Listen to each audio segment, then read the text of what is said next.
اپنے بچے کو جتنا بڑا آدمی بنانا چاہتے ہیں، امام غزالی بنانا چاہتے ہیں، محمد بن قاسم بنانا چاہتے ہیں، جو بنانا چاہتے ہیں آپ، امام کعبہ بنانا چاہتے ہیں آپ اپنے بچے کو، اس اتنے بڑے آدمی کو دنیا جتنی عزت دیتی ہے، آپ ابھی سے اپنے بچے کو وہ عزت دینا شروع کیجئے، انشاءاللہ تعالی آپ اسے مستقل عزت دیجئے، اس کو مستقل دعا دیجئے، انشاءاللہ تعالی وہ اتنا بڑا آدمی بن جائے۔ ابھی تو دیکھنا یہ ہے کہ جس طرح کی ٹریٹمنٹ اس بچے کے ساتھ کی جاتی ہے، اس طرح کی ٹریٹمنٹ دنیا میں کس طرح کے لوگوں کے ساتھ کی جاتی ہے بھائی۔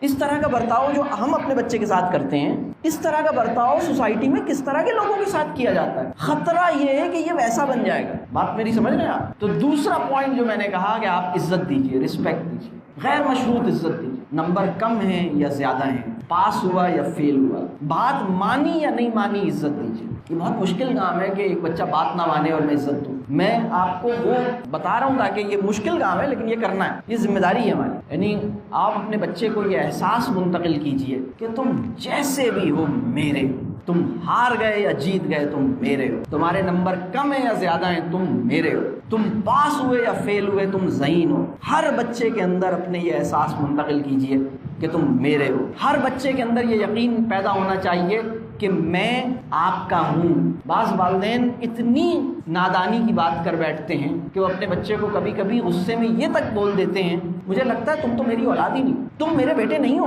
تم میری بیٹی نہیں ہو۔ آپ سوچ نہیں سکتے اس کا اس کے نفس کے اوپر، اس کی سائیکی کے اوپر، اس کے لاشعور میں یہ جملہ کس درجے کی تباہی پیدا کرتا رہے گا۔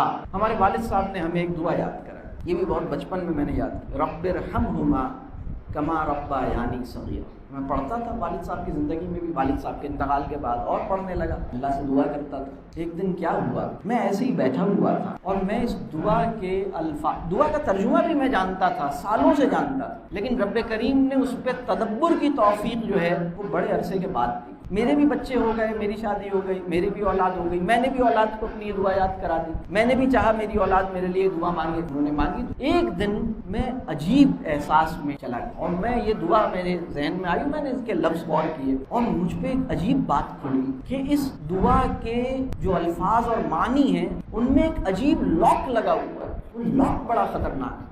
رب ارحمہما کما ربیانی صغیرا، اے میرے رب۔ اچھا میں آپ کو ایک اور بتاؤں، میرے والد صاحب، اگر مجھ سے یہ پوچھا جائے کہ میں نے اپنی زندگی کا کوئی آئیڈیل فادر اپنی آنکھوں سے دیکھا ہو تو میں اپنے والد کا نام لوں گا۔ عجیب بات ہے، میں اس کو، میں نے کبھی بھی زندگی میں انہیں غصے میں نہیں دیکھا، کبھی بھی زندگی میں غصے میں نہیں دیکھا، ایسا ایک بھی واقعہ نہیں، اور میں نے نہیں، کسی نے بھی ان کو غصے میں نہیں دیکھا۔ عجیب شخصیت تھے وہ، خیر وہ ایک الگ بات۔ تو وہ یاد کرا کے چلے گئے اور میں نے یہ دعا یاد کر لی۔ اور میں ایک دن میں نے لفظوں پہ غور کیا، رب ارحمہما کما ربیانی صغیرا، اے ہمارے رب، ہمارے والدین پر رحم فرما، بالکل اسی طرح جیسے کہ انہوں نے ہم پر رحم فرمایا تھا جب ہم چھوٹے تھے۔